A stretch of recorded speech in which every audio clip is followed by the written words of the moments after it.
Hello everyone, आज हम board से रिलेटेड मेन क्वेश्चन आंसर देखेंगे जो कि 4 नंबर के हिसाब से पूछे जा सकते हैं। वो वाले क्वेश्चन हम आज इस वीडियो में सारे देखेंगे जो इस बोर्ड एग्ज़ाम में पूछे जा सकते हैं। तो मेरे हिसाब से मैंने एक लिस्ट बनाई थी जिसको मैं अभी आपको दिखा देता हूँ। इस लिस्ट में मुझे जितने प्रेडिक्ट होने वाले क्वेश्चन लगते थे ये मैंने एक बोर्ड के हिसाब से जो पेपर रिलीज़ होते हैं, जैसे कि त्रैमासिक, अर्धवार्षिक सैम्पल पेपर जो रिलीज़ हुआ था 2024 का, और पूर्व परीक्षा अभ्यास जो एक पेपर रिलीज़ होता है, और बोर्ड के 2022 और 23 में जो रिपीट क्वेश्चन हुए हैं उनकी एक सारी लिस्ट बनाई है जिसमें मैंने सारे 4 नंबर के क्वेश्चन आंसर लिए हैं। तो ये रही वो लिस्ट। अब होता यह है कि आप इनको या तो ढूंढ लीजिए खुद और अपने हिसाब से अगर याद कर सकते हैं तो आप याद कर लीजिए, लेकिन अगर आपके पास टाइम नहीं है और आपको कुछ आंसर नहीं मिल रहे हैं तो आप मेरे दिए हुए आंसर्स को भी याद कर सकते हैं और इन्हें भी समझ सकते हैं। तो सबसे पहले हम क्वेश्चंस को देखते हैं। मेरी लिस्ट का पहला क्वेश्चन ये है कि किसी भी विद्युत द्विध्रुव पर बनने वाले या रेखीय आवेश के कारण उस पर लगने वाले बल की गणना कीजिए। तो ये वाला क्वेश्चन तो क्या है कि बेसिकली अक्षीय निरक्षीय स्थिति को दर्शाता है और विद्युत विभव की गणना हम दोनों पर कर सकते हैं। तो मैं वाला क्वेश्चन स्किप कर रहा हूँ। मैं गास के प्रमेय से किसी पृष्ठ पर लगने वाले विद्युत फ्लक्स का मान तथा उसके ऊपर पड़ने वाले बल को समझा रहा हूँ। तो सबसे पहला क्वेश्चन मैं वही लेता हूँ कि गास के प्रमेय को लिखिए तथा सिद्ध कीजिए कि किसी बंद पृष्ठ से गुजरने वाला विद्युत फ्लक्स उस पृष्ठ के अंदर स्थित कुल आवेश का एक एप्सिलॉन गुना होता है। ये हमारे क्वेश्चन है जो 4 नंबर के हिसाब से पूछा जाता है और आने के चांसेस है। तो इस वीडियो में मैं सारे 4 नंबर के जो क्वेश्चन मैंने सेलेक्ट किए हैं मैं उन सारे क्वेश्चंस के आंसर देने वाला हूँ। अगर आपके पास नहीं है तो आप इस वीडियो को देखिए और इससे अपने नोट्स बना लीजिए, जिससे आपके क्या हो सकते हैं कि 4 नंबर के सारे क्वेश्चन जो पूरे चैप्टर, जैसे कि हमारे 14 चैप्टर है, तो वो कवर होने के से ज़्यादा अच्छे चांसेस है। लास्ट तक वीडियो देखना कि कहाँ तक के आपके कौन कौन से टॉपिक क्लियर हो चुके हैं और कौन कौन से बचे हैं, तो वो भी इनसे जस्टिफाई हो जाएंगे और आपको एक क्लैरिटी मिल जाएगी। तो सबसे पहले हम देखते हैं कि गास की प्रमेय कहती क्या है। गास की प्रमेय कहती है किसी बंद पृष्ठ से गुजरने वाला विद्युत फ्लक्स उस पृष्ठ में स्थित आवेश की कुल मात्रा का 1/एप्सिलॉन गुना होता है। विद्युत फ्लक्स को हम फाई से दर्शाते हैं। तो आवेश की मात्रा कितनी है उस बंद पृष्ठ पर उपस्थित आवेश Q, और उसका कितना होता है 1/एप्सिलॉन गुना होता है। तो हम मान लेते हैं कि किसी बंद पृष्ठ पर Q आवेश रखा गया है, तब गास की प्रमेय से इस पृष्ठ पर गुजरने वाले विद्युत फ्लक्स का मान कितना हो जाएगा। विद्युत फ्लक्स को फाई से दर्शाया जाता है, तो phi is equal to Q into 1/एप्सिलॉन 0। अब तो ये होगा गास की प्रमेय, उसने जो नियम दिया उसके हिसाब से ये एक स्टेटमेंट आता है। अब इसकी उत्पत्ति देखते हैं। हम मानते हैं कि किसी एक बंद पृष्ठ पर जिसका क्षेत्रफल कितना है S है, अंदर की ओर एक बिंदु O पर Q आवेश रखा हुआ है। ठीक है, मानते हैं कि इस बंद पृष्ठ पर एक बिंदु P स्थित है जिससे आवेश की दूरी कितनी है R है, तथा इस बिंदु P पर विद्युत क्षेत्र की तीव्रता, जो कि हम पहले पढ़ चुके हैं, पहले चैप्टर में है, ये चैप्टर नंबर 1 का ये क्वेश्चन है। तो उसमें आप अगर देखोगे चैप्टर नंबर 2 का क्वेश्चन है। तो हम एक देखते हैं, एक बंद पृष्ठ की कल्पना करते हैं जिसके अंदर एक, इस बंद पृष्ठ को मैं S नाम देता हूँ, इसके बिंदु O पर एक Q आवेश की कल्पना करता हूँ, इससे R दूरी पर एक इसी पृष्ठ पर एक बिंदु P मानता हूँ। ठीक है, अब इस आवेश द्वारा इस बिंदु P पर जितनी विद्युत क्षेत्र की तीव्रता होगी उसका मान ज्ञात करते हैं। तो E बराबर 1/4πε0 Q/R²। इस इक्वेशन को मैं समीकरण नंबर 1 देता हूँ। ठीक है, अब इसके आगे की देखते हैं प्रोसेस। बिंदु P को घिरे हुए एक अल्प पृष्ठ ds की कल्पना करते हैं। इस बिंदु P को घिरे हुए एक ds अल्प पृष्ठ की कल्पना की जाती है। अब हम इस अल्प पृष्ठ के क्षेत्रफल से मतलब कि इस अल्प पृष्ठ में से गुजरने वाले विद्युत फ्लक्स की गणना करेंगे। पहले हम अगर पूरे बंद पृष्ठ से गुजरने वाले विद्युत फ्लक्स का अगर मान निकालना चाहते हैं तो हम संपूर्ण का एक साथ तो निकाल नहीं सकते, तो हम एक इस बिंदु P पर एक उसके समीप एक अल्प पृष्ठ की गणना करते हैं और इस अल्प पृष्ठ पर निकलने वाले विद्युत फ्लक्स का मान ज्ञात कर लेते हैं, तथा जो मान इस अल्प पृष्ठ का आएगा उससे हमें ना उसका समाकलन या उसकी एक समाकलन की विधि से हम संपूर्ण पृष्ठ से गुजरने वाले विद्युत फ्लक्स का मान निकालेंगे। ठीक है, तो हम विद्युत फ्लक्स का मान निकालते हैं। तो D phi is equal to EdS cos theta, E यहाँ पर विद्युत क्षेत्र की तीव्रता तथा थीटा विद्युत क्षेत्र तथा पृष्ठ के अभिष्ट के बीच का कोण है। ठीक है, तो D phi is equal to E की जगह मान रखते हैं, तो ई का मान कितना है 1/4πε0 Q/R², वैसा का वैसा, और DS cos थीटा लिख दिया मैंने वैसा का वैसा। ठीक है, अब हम आते हैं वापस से इस चीज़ पे। अभी डी एस कॉस थीटा क्या होता है कि एक मान होता है जिसे हम घन कोण से परिभाषित करते हैं, डी एस कॉस थीटा बटे आर स्क्वायर, जो कि हमने यहाँ देखा था। तो हम यहाँ लिख लेते हैं कि चूंकि डी डब्ल्यू घन कोण is equal to D S cos theta बटे आर स्क्वायर होता है, तो इस मान की जगह हम क्या लिख सकते हैं, डी डब्ल्यू। तो मैंने इस पूरे मान की जगह मैंने क्या लिख दिया, डी डब्ल्यू लिखा, बाकी जो बचा मैंने वैसा का वैसा लिखा, D phi is equal to Q upon 4 pi epsilon 0, और इस D S cos theta into ये बटे में आर स्क्वायर जो लिखा हुआ है, इसकी जगह मैंने क्या लिख दिया, डी डब्ल्यू लिख दिया। इसको मैं समीकरण नंबर 1 देता हूँ, 2 दे सकते हो इसको, मैंने पहले उसको 1 दे दिया था तो इसको 2 देना है। अब ये आ गया अल्प पृष्ठ के में से निकलने वाले विद्युत फ्लक्स का मान अल्प पृष्ठ से। अब हमें चाहिए कितना, संपूर्ण पृष्ठ, ये तो इस अल्प पृष्ठ से गुजरने वाले विद्युत फ्लक्स का मान है। तो हम क्या करते हैं कि मान लेते हैं कि इसमें से इतना गिर रहा है, तो हम अनगिनत मतलब जितने भी अल्प पृष्ठ गिनते हैं उनका अगर योग निकाला जाता है तो समाकलन की विधि से निकालते हैं। तो हम मानते हैं कि इस संपूर्ण पृष्ठ का मान समाकलन से इस अल्प पृष्ठ के बराबर होगा। तब संपूर्ण पृष्ठ से गुजरने वाला विद्युत flux phi is equal to समाकलन डी फाई। अब डी फाई का जो मान है उसको हम रखते हैं, डी फाई का कितना मान है, Q upon 4 pi epsilon 0 into D W. D phi का मैंने मान रखा, उसके बाद जो कांस्टेंट था, मतलब कि जो अपवाद वाली वैल्यू है उसको हम बाहर कर लेते हैं। क्यू एक आवेश है, वो भी बाहर हो जाएगा, 4 पाई एप्सिलॉन 0 ये भी बाहर हो जाएगा, बचा कितना, डी डब्ल्यू समाकलन का चिन्ह। ठीक है, अब डी डब्ल्यू समाकलन क्या दर्शाता है ये देखते हैं। हम जानते हैं कि किसी बंद पृष्ठ द्वारा किसी अंदर स्थित बिंदु पर बनने वाले घन कोण का मान कितना होता है, 4 पाई होता है। बंद पृष्ठ के अंदर जो आकृति हम देख रहे हैं, जो डायग्राम में देखते हैं, ये एक घन कोण का निर्माण करती है। ठीक है, इस घन कोण के द्वारा इस पृष्ठ पर बनने वाले कोण का मान हमेशा 4 पाई डिग्री होता है या 4 पाई होता है। ठीक है, तो हम क्या लिख सकते हैं कि इस डी डब्ल्यू का मान किसके बराबर हो जाएगा, 4 पाई के बराबर हो जाएगा। तो हम इस समाकलन के चिन्ह और डी डब्ल्यू के स्थान पे क्या लिख देते हैं, 4 पाई। तो phi is equal to Q upon 4 pi epsilon 0 into 4 pi, 4 pi से 4 पाई कैंसिल, बचा कितना, phi is equal to Q upon epsilon 0। यही तो सिद्ध करना था, यही हमारी गास प्रमेय है, तथा हमें यही सिद्ध करना था कि किसी बंद पृष्ठ से गुजरने वाला विद्युत फ्लक्स का मान उस पृष्ठ पर स्थित आवेश का 1/एप्सिलॉन गुना होता है। Thank you. अगला क्वेश्चन है हमारा अध्याय 4 से, बायो सेवर्ट का नियम लिखिए तथा समझाइए। ये क्वेश्चन भी अभी 2 या 1 बार 4 नंबर के हिसाब से पूछा गया है, तो मेरे हिसाब से ये 3 नंबर के हिसाब से, बट 4 नंबर के हिसाब से भी अगर आता है तो उसको करना जरूरी है।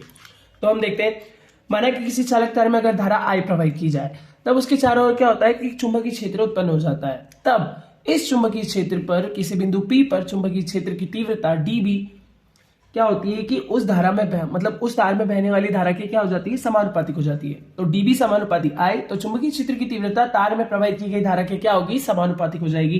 दूसरा पॉइंट देखते हैं, चुंबकीय क्षेत्र की तीव्रता अल्पांश लंबाई के समानुपातिक होती है।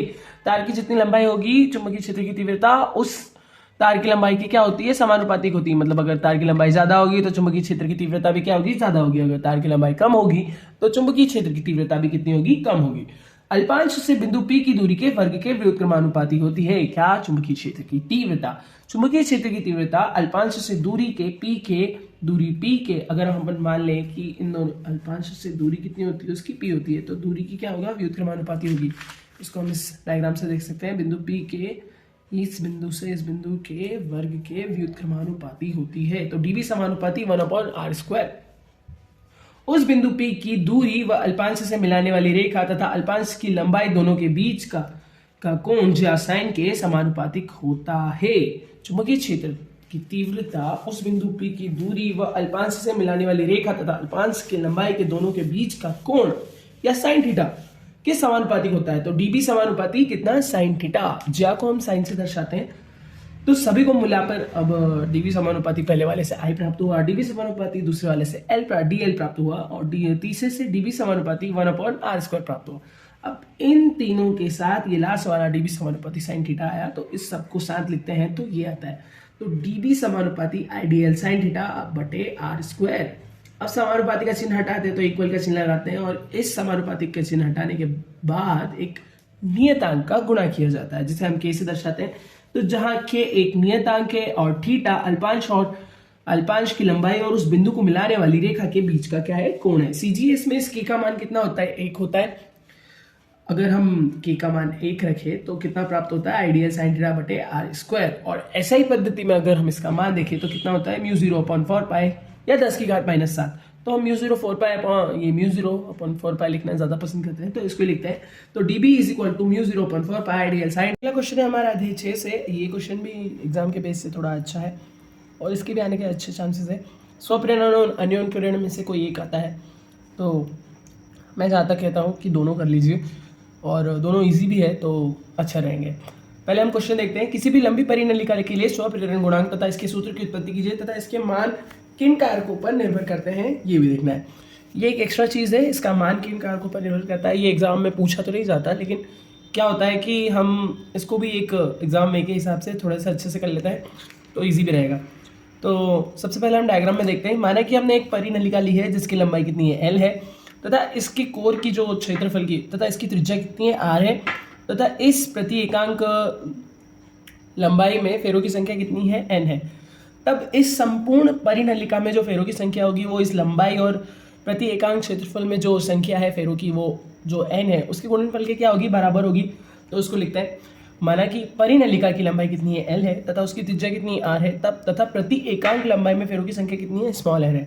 तब संपूर्ण परिनलिका में फेरों की संख्या कितनी हो जाएगी, capital N is equal to small N into L. तथा नली के अनुप्रस्थ काट का क्षेत्रफल कितना है, A is equal to pi R square. अनुप्रस्थ काट का जो ये जो इसका एक्सटर्नल जो फॉर्म है वो एक वृत्त की आकृति बनाता है, तो वृत्त का क्षेत्रफल जितना होगा वो उसी अनुप्रस्थ काट क्षेत्रफल को दर्शाएगा। तो पाई आर स्क्वायर इसका वृत्त का क्षेत्रफल के हिसाब से होगा। यदि परिनलिका में I धारा प्रवाहित की जाए तो परिनलिका के अंदर चुंबकीय क्षेत्र की तीव्रता किसके बराबर होगी, ये देखते हैं। तो वृत्तीय कुंडली के अंदर जितनी चुंबकीय क्षेत्र की तीव्रता होगी ना, वो उतनी की उतनी परिनलिका में अगर धारा प्रवाहित की जाती है उसकी चुंबकीय क्षेत्र की तीव्रता की क्या हो जाती है, बराबर हो जाती है। तो किसी वृत्तीय कुंडली के अंदर चुंबकीय क्षेत्र की तीव्रता कितनी होती है, B is equal to mu zero N I. ये एक सूत्र है जिसके अंदर हमको मतलब कि ये पहले से याद करना होता है और इसको हमको याद भी करना है। तो इसको लिखना है B is equal to mu zero N I, जहाँ पर स्मॉल एन फेरों की संख्या है और आई यहाँ पर प्रेरित धारा का मान है जो प्रवाहित की जाती है उसका मान है। म्यू जीरो एक कॉन्स्टेंट वैल्यू है। अब परिनलिका में से गुजरने वाले चुंबकीय फ्लक्स का मान phi is equal to N B है। एन है संपूर्ण फेरों की संख्या, बी है अपने चुंबकीय क्षेत्र की तीव्रता और ए है अनुप्रस्थ काट का क्षेत्रफल। तो तीनों के मान रखते हैं हम। कैपिटल एन का मान रखेंगे तो एन इंटू एल, बी का मान हमने शुरू ऊपर से ज्ञात किया, B is equal to mu zero N into I, और ए इज इक्वल टू अनुप्रस्थ काट का क्षेत्रफल। तो इसको अभी हम ऐसे कैसे रख रहे हैं, ठीक है, इसको अभी कोई छेड़खानी नहीं करते हैं। ए का मान ऑलरेडी हमें पता है, पाई आर स्क्वायर है, पर अभी नहीं रखना है। तो इसको वैसा ही रखा मैंने, phi is equal to N into L mu zero N I into A. अब जो चीज़ें कट रही थी वो काट सकते थे, बट यहाँ पे ऐसा कुछ नहीं कट रहा है। तो ये स्मॉल एन और ये स्मॉल आपस में गुणा होते हैं तो एन स्क्वायर हो जाएगा, एल ऐसा का ऐसा, आई इंटू ए ऐसा का वैसा। तब कुंडली का स्वप्रेरण गुणांक कितना होगा, स्वप्रेरक के सूत्र से L is equal to phi upon A. I है यहाँ पर, फाई ये चुंबकीय फ्लक्स को दर्शाता है और आई धारा को दर्शाता है। L is equal to mu zero N square L I into A, ये फाई का मान रखा और आई ऐसा का ऐसा। अब आई से आई कैंसिल हो गया तो बचा कितना, एल स्वप्रेरक का मान L is equal to mu zero N zero L into A. अब हम देखते हैं कि हमने जब फेरों की संख्या ज्ञात की थी तब capital N is equal to कितना आया था, एन इंटू एल। अब अगर हमको है ना प्रति एकांक क्षेत्रफल में अगर फेरों की संख्या अगर हम दे रहे हैं कि वो एन है तो उसका मान संपूर्ण क्षेत्रफल के हिसाब से अगर ज्ञात किया जाए तो क्या करेंगे, पक्षांतर से उसको ज्ञात करते हैं। तो स्मॉल एन का मान अगर निकालें तो कैपिटल एन बटे एल एक मान आता है। इस मान को हम इस समीकरण में यूज़ करते हैं। तो कैपिटल स्मॉल एन की जगह हम क्या करते हैं कि संपूर्ण फेरों की संख्या के लिए उसका मान रखते हैं। तो कितना आता है, एन बटे एल का whole square L into A. अब ये जो स्क्वायर लगाया होल स्क्वायर, ये एन स्क्वायर के साथ भी है और एल स्क्वायर के साथ भी है, तो इसको अलग अलग डिवाइड ना करते हुए मैं डायरेक्टली इसको काटता हूँ। तो एन स्क्वायर से इसको कटा, एल स्क्वायर अगर यहाँ पे दो बार होता है तो एक से एक कट जाएगा, बचा कितना, एक बचता है mu zero N square into A. यही जो गुणांक प्राप्त हुआ है, अगर आप इसकी जगह एक ही जगह पाई आर स्क्वायर रखना चाहते हैं तो रख सकते हैं, लेकिन जहाँ तक मुझे लगता है कि आप नहीं रखें तो अच्छा है, और रख दो भी दो तो कोई दिक्कत नहीं। यही परिनलिका के स्वप्रेरण गुणांक के लिए क्या है, सूत्र की स्थापना है। अब हम देखते हैं एक बेसिक सी चीज़ जो मैं पहले बताना भूल गया था। वृत्तीय कुंडली के अंदर चुंबकीय क्षेत्र की तीव्रता बी इज इक्वल टू कितनी होती है, म्यू जीरो एन आई। ये जो सूत्र है वो एक्चुअल में आता कैसे है और इसका मान कैसे निकलता है ये देखते हैं।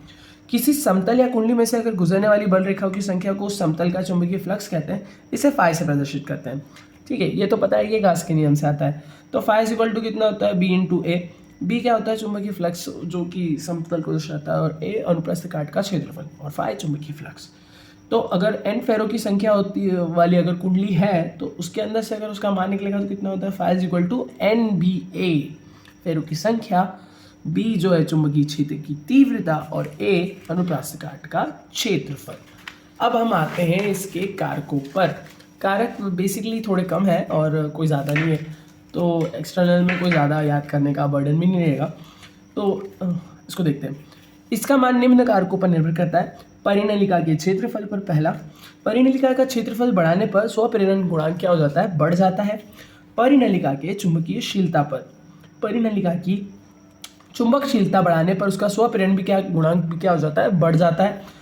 परिनलिका की लंबाई पर। परिनलिका की लंबाई को अगर बढ़ाया जाए तो स्वप्रेरण का मान क्या हो जाता है, कम हो जाता है। ये कारक है ना, इस सूत्र पर डिपेंड करते हैं। अगर ये समानुपातिक में है तो अगर फेरों की संख्या बढ़ेगी तो गुणांक भी क्या होगा, बढ़ेगा। अगर अनुप्रस्थ काट का क्षेत्रफल बड़ा होगा तो ये अगर इसके समानुपाती है तो वो भी बढ़ेगा। अगर इसकी लंबाई को बढ़ाते हैं तो स्वपरिणन गुणांक क्या होगा, कम होगा, क्योंकि ये क्या है कि व्युत क्रमानुपातिक में है, उसके मतलब बटे में है ना, तो व्युत क्रमानुपातिक माना जाता है। और अगर ऊपर लिखा हो या अंश में कोई चीज़ या कांस्टेंट लिखी हो तो वो क्या होती है, उस वैल्यू के क्या होती है, अनुक्रमानुपाती हो जाती है। तो लंबाई और अनुप्रस्थ काट क्षेत्रफल स्वप्रेरण गुणांक की क्या होता है, समानुपातिक होते हैं या अनुक्रमानुपातिक होते हैं। और स्वप्रेरकत्व उस परिनलिका की लंबाई के व्युत क्रमानुपातिक होता है। ठीक है, अगला क्वेश्चन देखते हैं। अगला क्वेश्चन है हमारे ट्रांसफार्मर का वर्णन अपचाई और उच्चाई दोनों के लिए बता रहा हूँ मैं। ये अध्याय 7 का क्वेश्चन है और अर्धवार्षिक और अभ्यास प्रश्न पत्र में ये क्वेश्चन मुझे मिला था। दोनों अभ्यास मतलब प्रश्न पत्र में अपचाई ट्रांसफार्मर के लिए ज़्यादा पूछा गया था, लेकिन मैं ऊंचाई भी बता रहा हूँ इसमें। तो क्वेश्चन शुरू करते हैं। इसमें है ना, ट्रांसफार्मर में बेसिकली एक चीज़ थोड़ा समझने के लिए इजी रहती है कि आप इन दोनों ट्रांसफार्मर को पहचानते कैसे हो। यदि प्राथमिक कुंडली में अगर फेरों की संख्या अगर अधिक है तो वो ट्रांसफार्मर अपचाई ट्रांसफार्मर होगा, और जिसमें प्राथमिक कुंडली की संख्या कम है या फेरों की संख्या जिसमें कम है वो होगा अपना उच्चाई ट्रांसफार्मर। तो हम देखते हैं पहले। ट्रांसफार्मर वही युक्ति है जिसकी सहायता से प्रत्यावर्ती वोल्टेज या धारा को घटाया या बढ़ाया जा सकता है तथा अन्योन्य प्रेरण के कारण यह पूर्ण कार्य प्रणाली मतलब चलती है। इसमें जो प्रक्रिया होती है वो क्या होती है, अन्योन्य प्रेरण की प्रक्रिया होती है। इसमें होता है कि प्राथमिक कुंडली में अगर धारा प्रवाहित की जाती है तो अन्योन्य प्रेरण की प्रक्रिया से दूसरी जो कुंडली होती है उसमें प्रेरित धारा उत्पन्न हो जाती है, तथा इस प्रेरित धारा को हम निर्गत वोल्टेज को हम बाहर निकाल लेते हैं तथा एक स्थान से दूसरे स्थान तक इसको पहुंचाते हैं। ठीक है, बेसिकली ट्रांसफार्मर दो प्रकार के होते हैं, अपचाई ट्रांसफार्मर, स्टेप डाउन ट्रांसफार्मर कहते हैं इसको इंग्लिश में, और उच्चाई ट्रांसफार्मर, स्टेप अप ट्रांसफार्मर। ठीक है, अपचाई ट्रांसफार्मर, यह ट्रांसफार्मर प्रत्यावर्ती वोल्टेज को कम कर देता है तथा प्रत्यावर्ती धारा की तीव्रता को क्या करता है, ये बढ़ा देता है। उच्चाई ट्रांसफार्मर क्या करता है, यह ट्रांसफार्मर प्रत्यावर्ती वोल्टेज को बढ़ाता है तथा प्रत्यावर्ती धारा की तीव्रता को क्या करता है, कम करता है। दोनों एक दूसरे के क्या होते हैं, अपोजिट होते हैं। पहला वाला प्रत्यावर्ती वोल्टेज को कम करता है तो दूसरा वाला प्रत्यावर्ती वोल्टेज को क्या करता है, बढ़ा देता है। पहला अगर प्रत्यावर्ती धारा की तीव्रता को बढ़ाता है तो दूसरा ट्रांसफार्मर क्या करता है, प्रत्यावर्ती धारा की तीव्रता को कम करता है। ये एक दूसरे के अपोजिट होते हैं। इनकी बनावट को देख लेते हैं। डायग्राम को आप इसको बेसिकली समझ सकते हैं। इसमें बनावट में पहली चीज़ होती है प्राथमिक कुंडली जिसमें धारा दी जाती है, और द्वितीय कुंडली क्या होती है जिससे धारा ली जाती है, और इन दोनों के बीच में लगता है एक पटलित क्रोड कहते हैं जिसे ये लोहे से बना होता है, और इसमें क्या होता है कि एक संपूर्ण ब्लॉक का ना यूज़ करते हुए बहुत सारी प्लेटों का यूज़ करते हैं और इसी के ऊपर कुंडलियों को लपेटा जाता है। तो इसको देखते हैं। प्राथमिक कुंडली, प्राथमिक कुंडली जिस कुंडली में धारा दी जाती है उसे प्राथमिक कुंडली कहते हैं। द्वितीय कुंडली जिस कुंडली से धारा ली जाती है उसे द्वितीय कुंडली कहते हैं। पटलित क्रोड, नर्म लोहे की बनी कई आयताकार पट्टी जिसके बीच आयताकार भाग काट कर अलग अलग कर दिया जाता है। इन पट्टियों को चिपकाकर आवश्यक मोटाई का बना लेते हैं जिसे पटलित क्रोड कहा जाता है। ठीक है, अब ट्रांसफार्मर जिस सिद्धांत पे या जिस मैटर पे मतलब कि वर्क करता है उसको देखते हैं।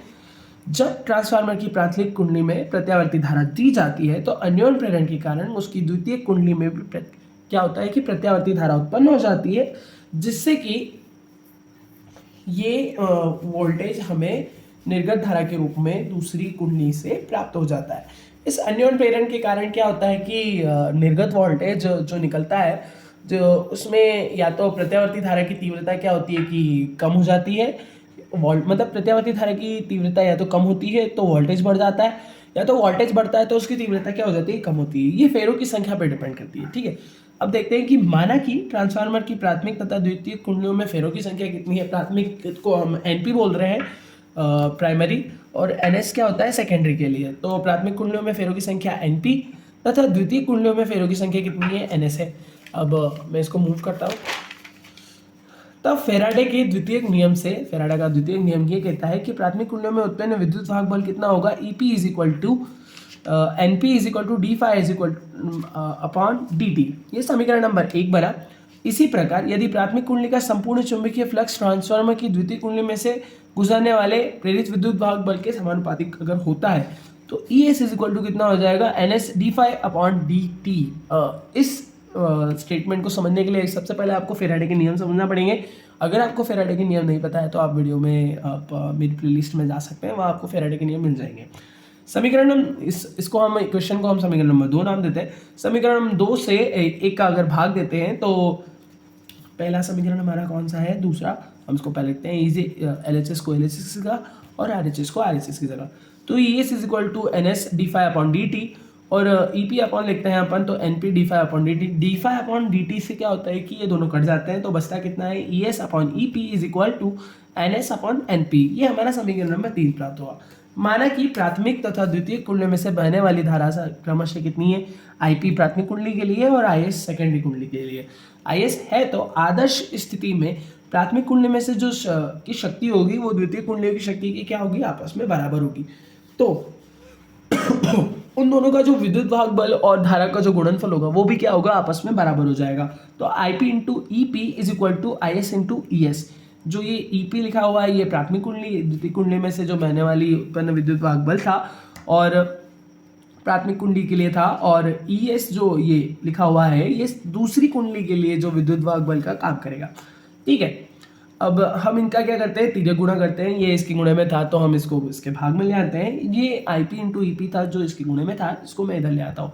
इससे क्या प्राप्त होता है कि मुझे एक समीकरण प्राप्त होता है। इस समीकरण की तुलना मैं समीकरण नंबर 3 से करता हूं तो मुझे एक अकॉर्डिंगली एक समीकरण एक अलग से प्राप्त होता है। जैसे कि आप देख सकते हो कि E S upon E P is equal to कितना है, N S upon N P. तो मैं पहले इसको लिखता हूँ कि E S upon E P is equal to मतलब कि N S upon M P. और हम अगर समीकरण नंबर 4 भी देखें या चौथा समीकरण देखते हैं तो E S upon E P इसके भी समानुपातिक या इक्वल में है I P upon N S.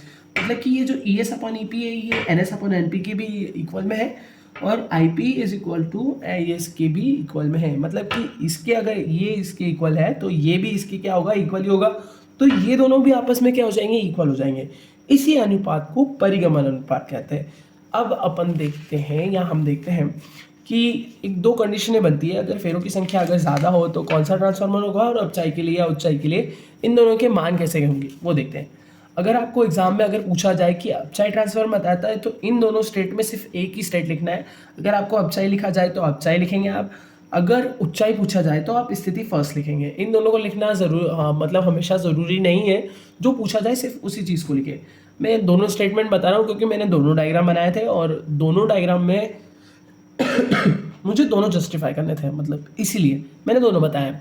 बाकी की जो प्रोसेस थी, कार्यविधि, बनावट, ये हमेशा सेम रहेगी। जो लास्ट में जो चीज़ें लिखी ये थोड़ी अलग हो जाएगी। अगर जो पूछी जाए सिर्फ उसी का जवाब देना।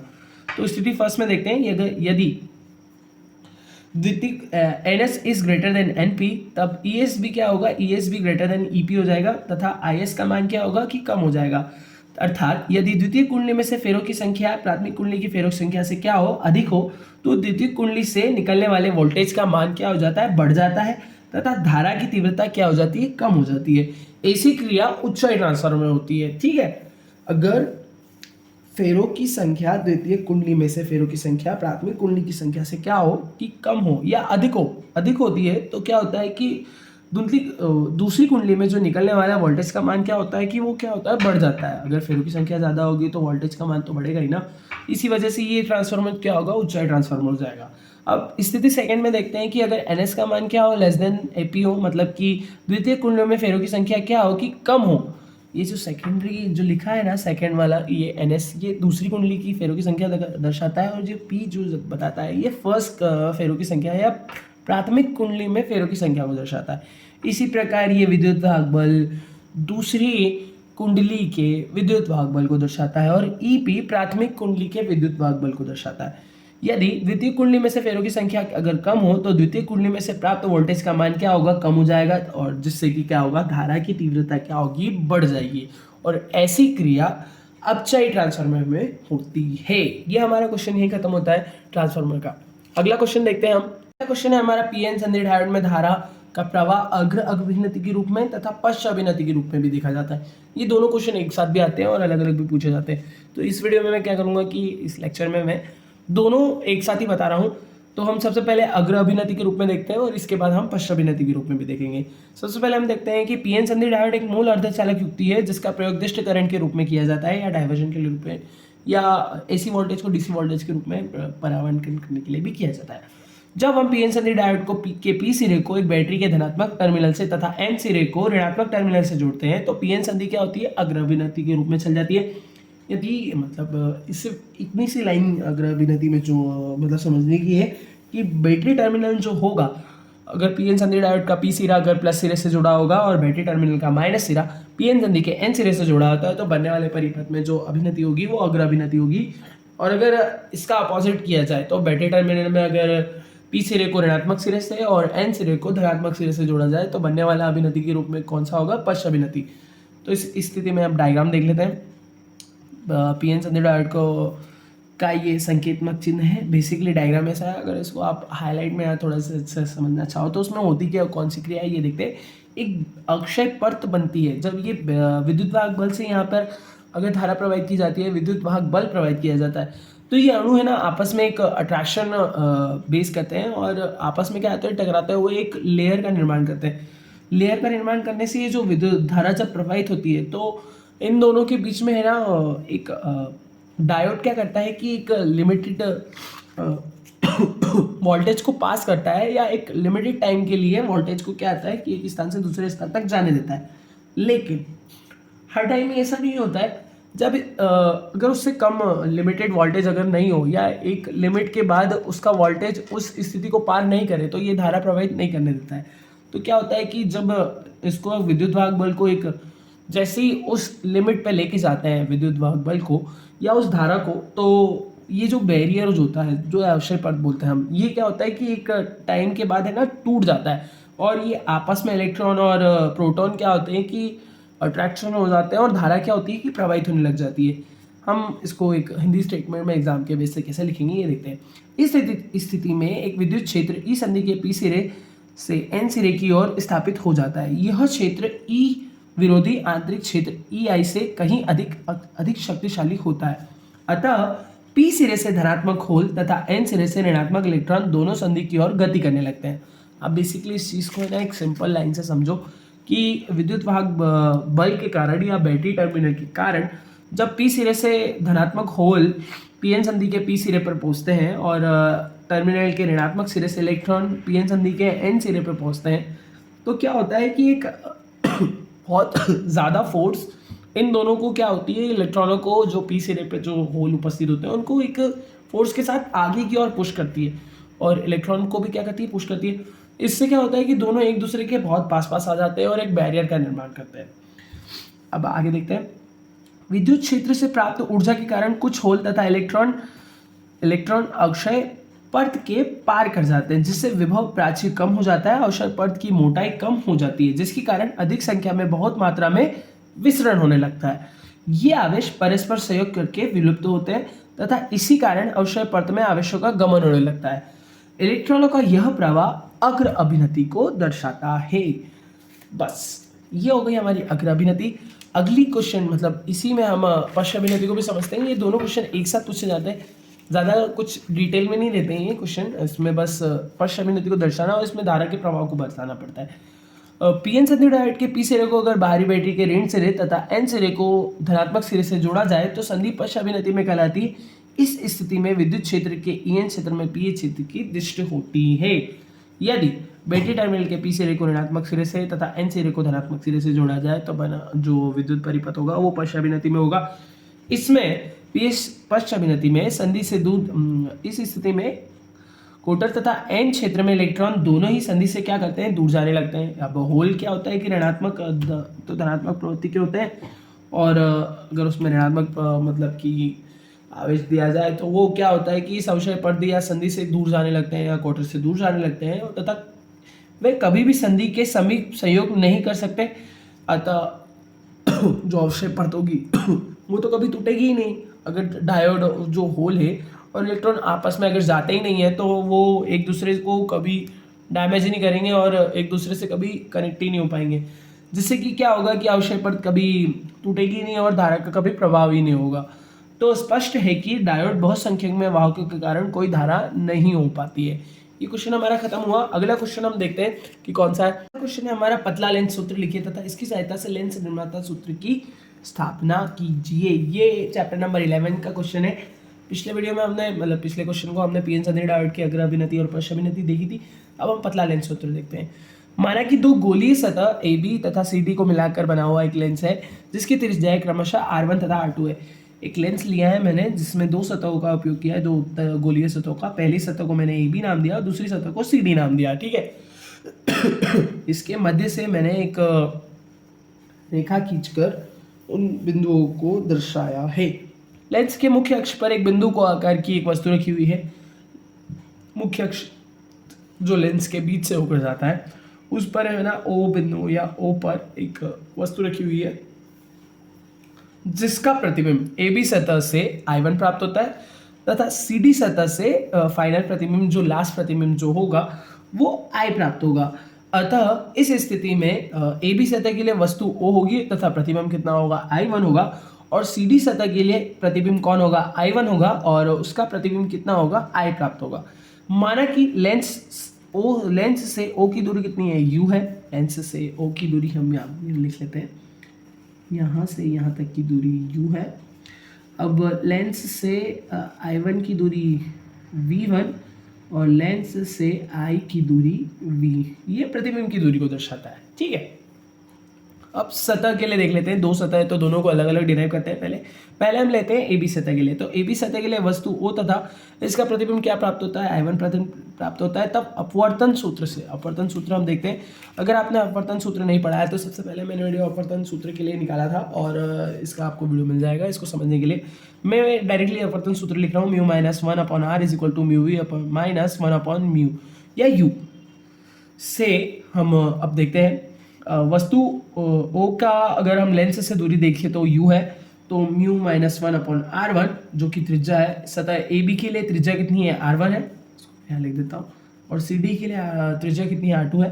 तो R1 is equal to mu upon V1। I1 का प्रतिबिंब कितना, मतलब कि जो प्रतिबिंब प्राप्त हो रहा था वो था I1, और इसकी लेंस से दूरी कितनी है, V1, तो V की जगह क्या हो जाएगा, V1 हो जाएगा, और 1/u ऐसा का ऐसा क्यों, क्योंकि AB सतह के लिए जो वस्तु की दूरी थी वो कितनी थी, U थी, तो उसका मान तो वैसा का वैसा ही रहा। ये हमारा हुआ समीकरण नंबर 1।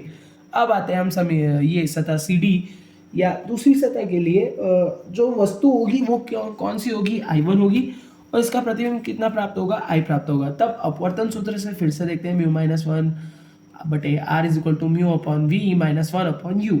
अब हम यहाँ आते हैं कि बेसिकली पहले कंडीशन में क्या होता है कि माध्यम बदला था। पहले हम विरल माध्यम में थे और दूसरी कंडीशन में, और विरल से हम क्या कर रहे थे, सघन में जा रहे थे।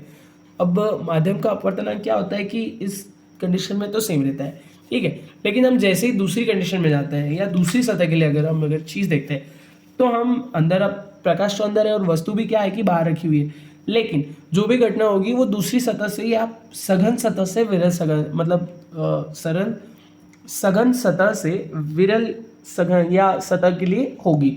जो भी कंडीशन होगी, अब माध्यम बदल रहा है ना, तो अगर इन दोनों को अगर इक्वली माना जाए तो ये एक दूसरे की क्या होते हैं, अनुपातिक होते हैं। तो 1/μ minus 1/r2 is equal to 1/μ/v। माध्यम यहाँ पर क्या हुआ, परिवर्तित हुआ, सघन से विरल हो गया, इसी वजह से इसको ऐसा लिखा हुआ है 1/v1। v1 इसलिए लिखा हुआ क्योंकि वस्तु जो थी वो यहाँ पर क्या है, i1 है, और लेंस से i1 की दूरी कितनी है, v1 है। लेकिन प्रतिबिंब हमारा कितना प्राप्त होता, i हो रहा था, और i की लेंस से दूरी कितनी है, v है, तो उसकी जगह मैंने ये लिखा। दोनों पक्षों में मैं क्या कर रहा हूँ, म्यू का गुणा कर देता हूँ। तो उससे क्या होता है कि ऊपर अगर मैं म्यू का गुणा करता हूँ तो अगर एलसीएम लिया जाए तो 1 - म्यू, म्यू का गुणा करते हैं तो यहाँ पे ये म्यू से म्यू कैंसिल हो जाएगा, तो ऊपर कितना बता है 1 - म्यू/r2 इज इक्वल टू म्यू का अगर अंदर यहाँ गुणा किया जाए तो म्यू से म्यू कैंसिल, तो ऊपर सिर्फ एक ही बचता है बटे v, और माइनस अगर यहाँ पे मैं म्यू का गुणा करता हूँ तो μ/v1 हो जाएगा। ये हुआ मेरा समीकरण नंबर 2। अब इस समीकरण को और इस समीकरण को अगर हम दोनों को जोड़ते हैं तो हम इसको ऐसे लिखते हैं, समीकरण 1 व 2 को जोड़ने पर पहले एलएचएस लिख लेते हैं, μ-1/r1 ऐसा लिखा, और समीकरण नंबर 2 के लिए जो प्राप्त हुआ था उसको भी ऐसे लिखा 1 - μ/r2। इन दोनों को जोड़ा, अब आरएचएस जोड़ते हैं, μ/v1, μ/v1 भी वैसा का वैसा, और समीकरण नंबर 2 से जो प्राप्त हुआ था उसको भी मैंने लिखा। हम अगर दोनों को समीकरण को देखते हैं तो μ/v1 और μ/v1 प्लस माइनस है तो एक दूसरे से क्या हो जाएंगे, कैंसिल हो जाएंगे। अब बचता क्या है 1/u जो कि माइनस का है और 1/v जो कि प्लस का है। तो मैं क्या करता हूँ कि पहले इसको पहले लिख लेता हूँ, तो 1/v मैंने पहले लिखा और 1/u जो माइनस का था उसको मैंने बाद में लिखा। अब इन दोनों इक्वेशन में तो मैंने कुछ छेड़खानी करी नहीं थी। अब क्या था कि ये 1 - जो u लिखा हुआ था ये थोड़ा ठीक नहीं दिख रहा था, तो मैंने क्या किया कि इसको है ना थोड़ा रीअरेंज किया हुआ है। मैंने म्यू पहले लिख लिया और -1 पहले लिखा, तो मैंने क्या किया कि एक माइनस कॉमन निकाला है, माइनस का गुणा किया, जिससे क्या था कि ये जो प्लस था ये क्या हो गया, माइनस हो गया, और μ-1/r2 वैसा का वैसा लिखा हुआ है। इन दोनों को अगर ब्रैकेट में लिखना चाहो तो लिख सकते हो, थोड़े अच्छे भी दिखते हैं और अच्छे लगते भी हैं। अब इन दोनों इक्वेशन में μ-1 कॉमन दिख रहा है ना, तो इसमें से मैं μ-1 क्या करता हूँ, कॉमन निकाल लेता हूँ, तो अंदर कितना बचता है 1/r1 - 1/r2 is equal to 1/v - 1/u। ये जो इक्वेशन प्राप्त हुई है ये समीकरण नंबर 3 है। यदि लेंस से अनंत दूरी पर, अगर लेंस क्या है कि वस्तु क्या है कि अनंत पे रखी हुई है जो कि अर्थात व्यू इज इक्वल टू कितना हो जाएगा, अनंत, तब प्रतिबिंब का प्राप्त होता है फोकस बिंदु पर। हमने पहले पढ़ा है लेंस के नियम से, यदि वस्तु अनंत पर है तो उसका प्रतिबिंब फोकस बिंदु पर प्राप्त होता है। यदि अनंत और फोकस बिंदु के बीच में है, या अनंत और क्या बोल सकते हैं वक्रता केंद्र के बीच में है, तो फोकस बिंदु और फोकस दूरी या वक्रता केंद्र के बीच में बनता है उसके प्रतिबिंब। जैसे जैसे हम प्रास में आते जाते हैं तो उसके जो प्रतिबिंब प्राप्त होने की घटना होगी वो बदलती जाएगी। तब v इज इक्वल टू कितना हो जाएगा, f हो जाएगा। तब समीकरण नंबर 3 में हम अगर इसका मान रखें तो 1/v का मान कितना हो जाएगा f, और 1/u हमने क्या रखना है, अनंत पे रखना है। तो μ-1 वैसा का वैसा 1/r1 बटे 1/r2 is equal to 1/v की जगह मैं क्या लिखूंगा 1/f माइनस u, वस्तु कहाँ पर है, अनंत पे है, इसका प्रतिबिंब क्या प्राप्त हो रहा है v, जो कि दर्शाएगा वो f पे प्राप्त होगा जो फोकस बिंदु को दर्शाएगा। तो 1/, अनंत का मान 0 होता है, तो बचा कितना 1/f is equal to μ-1 1/r1 - 1/r2। या इसका अगर मान लिखा जाए तो ये तो 0 ही हो गया, तो मैंने ना डायरेक्टली पहले लिखा है 1/f इज इक्वल टू, इसको मैंने पहले लिख दिया और इसको मैंने बाद में लिखा। तो यही लेंस निर्माता सूत्र है। अब कभी कभी आपको क्या होता है कि पतला लेंस सूत्र भी पूछते हैं, तो ये तो हुआ लेंस निर्माता। अगर इसको हम देखें कि यहाँ पे क्या प्राप्त हो रहा है 1/f की जगह μ-1/r1 - 1/r2 है, तो ये दोनों एक दूसरे के इक्वल ही है। इसकी जगह आप ये लिख सकते हो और इसकी जगह आप ये भी लिख सकते हो। तो आप इक्वेशन नंबर 3 में अगर वापस देखो तो μ-1/r1 - 1/r2 की जगह मैं क्या लिख सकता हूँ 1/f लिख सकता हूँ ना। तो मैं इस इक्वेशन में इसकी जगह मैं क्या लिख दूंगा 1/f। तो समीकरण नंबर 4 के इस मान को मैं समीकरण नंबर 3 में लिखता हूँ, तो 1/f is equal to 1/v - 1/u। यही पतला लेंस सूत्र है। ये एक अलग से पूछा भी जाता है 1 नंबर में, तो इसको भी अच्छे से कर लेना। अगला क्वेश्चन हम देखते हैं। अगला क्वेश्चन है हमारा, गास की प्रमेय की सहायता से किसी रेखीय आवेश के कारण किसी बिंदु पर विद्युत क्षेत्र की तीव्रता ज्ञात कीजिए। ये क्वेश्चन भी पूछा गया है, और किसी रेखीय आवेश के कारण किसी बिंदु पर विद्युत क्षेत्र की तीव्रता, ये मोस्ट एमपी है। मुझे नहीं लगता कि गास की प्रमेय इतनी आने के चांसेस है। अगर वो आ जाता है तो it will be too easy, तो मेरे हिसाब से ये थोड़ा आने के चांसेस अच्छे हैं। तो हम सबसे पहले देखते हैं, माना कि ए बी एल लंबाई का एक रेखीय चालक है, इसके प्रति एकांक क्षेत्रफल में आवेश की मात्रा कितनी है, लैम्डा है, तब संपूर्ण चालक में आवेश की मात्रा कितनी होगी, Q is equal to lambda into L. एक रेखीय आवेश का तार है जिसकी लंबाई कितनी एल है और इसके प्रति एकांक क्षेत्रफल पर आवेश की जो मात्रा है वो लैम्डा है, जो कि अगर इस पर अगर संपूर्ण आवेश की अगर मात्रा निकाली जाए तो उसकी लंबाई के गुणनफल की क्या होगी, बराबर होगी। तो Q is equal to lambda into L, इसको मैं समीकरण नंबर 1 नाम दे रहा हूँ। अगर चालक से r दूरी पर एक बिंदु P लिया जाए और इस पर हम क्या करते हैं, विद्युत क्षेत्र की तीव्रता ज्ञात करना है, तो हम इसको एक बेलनाकार आकृति के रूप में मानते हैं। इसको बेसिकली आप किसी भी आकृति के रूप में ले सकते हो। मैं यहाँ पर है ना एक रेखीय आवेश निकालने के लिए बेलन की आकृति ले रहा हूँ। तो ए बी को अक्षाकार मानकर आर को त्रिज्या मानकर एक बेलनाकार पृष्ठ की कल्पना की जाती है। यह बेलनाकार पृष्ठ क्या होता है, घासीय पृष्ठ कहलाता है तथा विद्युत बल रेखाएं इस पृष्ठ से क्या करती है, लंबवत बाहर निकलती है। ठीक है, तब इस पृष्ठ से गुजरने वाले विद्युत फ्लक्स का मान क्या होगा, ये तो एक एकांक क्षेत्रफल जो कि उस क्षेत्रफल को दर्शाएगा और जो कि एस यहाँ पर होगा एक अनुप्रस्थ काट का क्षेत्रफल होगा जो कि पृष्ठीय क्षेत्रफल को दर्शाता है। तो फाई इज इक्वल टू विद्युत फ्लक्स के सूत्र से phi is equal to E S cos theta, E यहाँ पर विद्युत क्षेत्र की तीव्रता, एस यहाँ पर पृष्ठीय क्षेत्रफल और कॉस थीटा यहाँ पर जो कि बल रेखाओं या पृष्ठ के बीच का अभिष्ट का जो कोण होगा उसको दर्शाएगा। ठीक है, अब इन दोनों के जो बीच का कोण होगा वो थीटा इज इक्वल टू कितना हो जाएगा, 0 हो जाएगा।